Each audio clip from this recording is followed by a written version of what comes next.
Hey, what's going on YouTube? This is Clint here with DankFishTanks, and today I'm going to be teaching you all how to do a water change on your fish tank. If you don't already know, it's really important to do a water change about once a week, maybe once every 1.5 weeks, but definitely do not go past 2 weeks. Bad stuff can start happening, your fish might die. It's really important to get rid of some of that old water, to get rid of some of the toxins that build up in there, and to put in some fresh water. So let's get to it. Alright, so here's the supplies you'll need for the job. First, the water change hose. This end goes in the sink right here. This end goes in the aquarium. If you've ever seen Austin Powers, this kind of looks like something that he might use in the movie. And this right here is just the shut-off valve, which isn't necessary, but it's really nice. It comes in handy. I'll show you how to use that in just a second. And over here we got two different kinds of dechlorinators. This one here is, let's see if I can get some better lighting, is just dechlorinator. That's all it does, just removes chlorine from your water to make it safe for your fish. If you don't know, tap water, most tap water has chlorine in it, and that is really harmful for fish. So you need to get that out of there. This whole thing, trying to get it to focus here. Let me have one hand. This whole bottle here treats up to just over 2,000 gallons, so it should last you for quite a while. I think I got this for, I think it was $8 or something at PetSmart, so not a bad deal at all. Then this other stuff here, this little bottle was about, I think, $6 on eBay, but this is some really good stuff.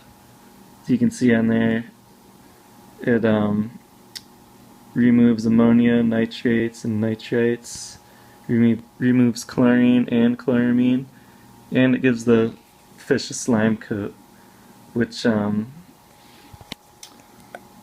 doesn't sound like a good thing. Slime coat just sounds nasty, but it's actually really beneficial for your fish. And let's see what this treats up to. Treats 1,000 gallons. So, not bad at all for $6.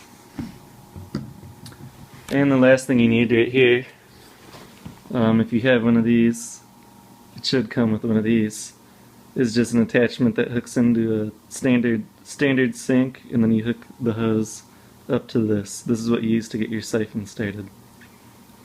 And by the way, if you want to do a water change without a hose like this, you can. But trust me, this hose will save you hours in the long run. So just go ahead, spend the extra money, guys. Get one of these hoses. Stop wasting time on buckets. Just spend the extra money, trust me. Alright guys, so the first step is to just hook up this attachment here to your sink. All I did was take this off with some pliers. This was on the end of the sink here.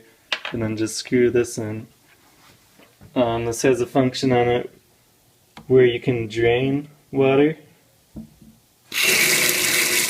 or if you close it and I turn it on, water will flow through the hose. But I warn you guys, this plastic is really brittle and breaks really easy, so when cranking this down and putting this on, do not over tighten it. It will snap. Even if water leaks out of the top here a little bit, that's fine, don't even worry about it. Just do not crank these things too tight. Alright, now that it's all hooked up, I'll show you how to start the siphon. So first we want this in the drain position, to where when we turn the water on, the sink water from the sink will flow out the end here. Then we go over to the tank. If there is one of these shut-off valves, make sure it's open, going parallel with the hose. Grab the end here, and then just stick it in your tank. You'll see water start to come up slowly. The sink water is pulling it through. And then it'll come up over the edge and out the end there. I usually just let this sit in here.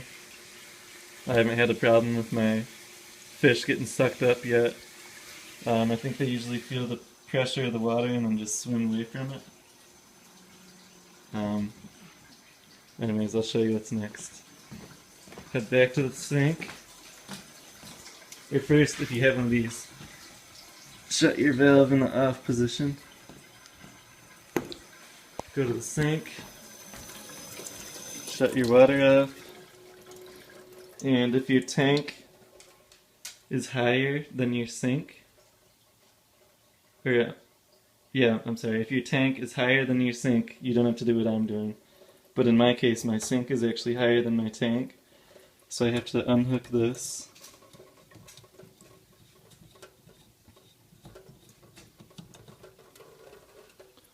Bring her outside.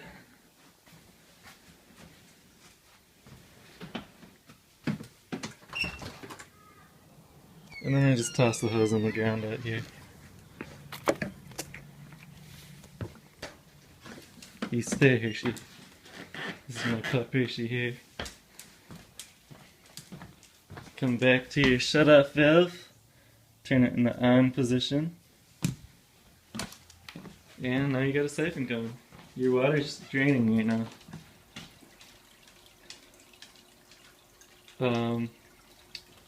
I like to drain about 25% of the water. Anything more than that and it's a waste of time. Unless, of course, you have some crazy ammonia spike going on or something like that. But all I did to figure out the 25% was just divide this and put a measuring tape on the side here and divide it into 4 sections. So 25% for each section.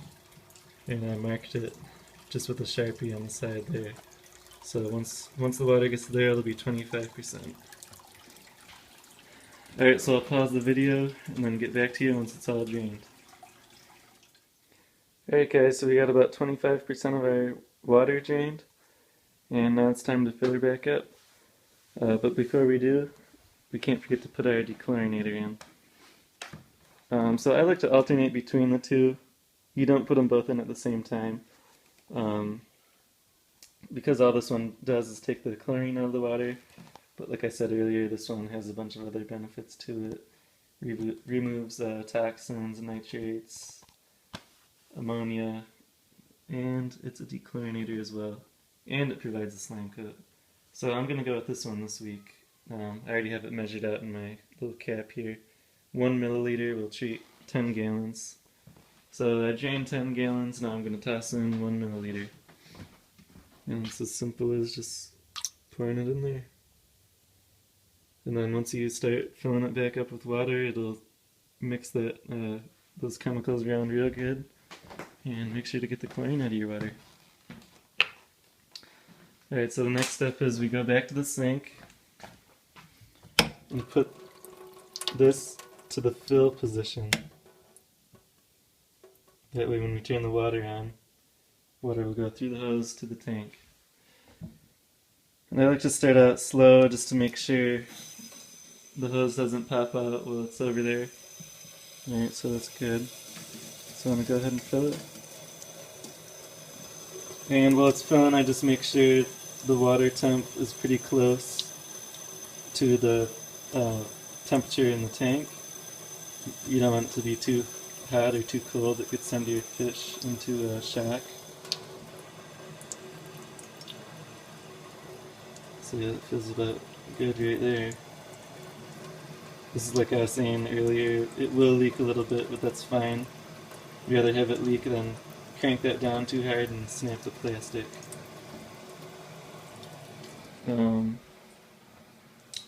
Just so you guys know too, while the tank was draining, I just like to take a sponge and go around the inside of the glass just to scrub off anything that might have built up in there. And as you can tell, it keeps it pretty clean. This tank's about a month and a half, 2 months old, so it's just getting started. That's why I have the little fish in there and my plants are so small. But it's coming along great.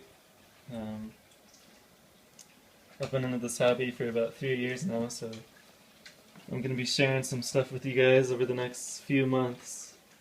Tips and tricks and all the mistakes I made over the years, so please feel free to like and subscribe. Thanks.